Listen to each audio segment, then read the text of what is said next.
Hey guys, welcome back to another video. Today I'm going to be teaching you guys how to get Kinemaster Pro for free. Okay, demon just got out of can.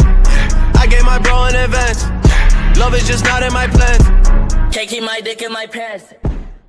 First of all, you want to click the link in the description below and then just click the download button. You want to press download and then click install. And it's really simple to download. By now you should already have it downloaded. Anyways, I'm going to show you guys that it does work.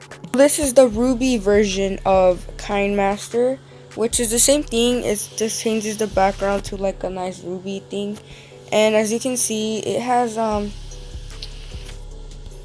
of the features, like the effects. You could get all the effects for free by clicking the store and just downloading them.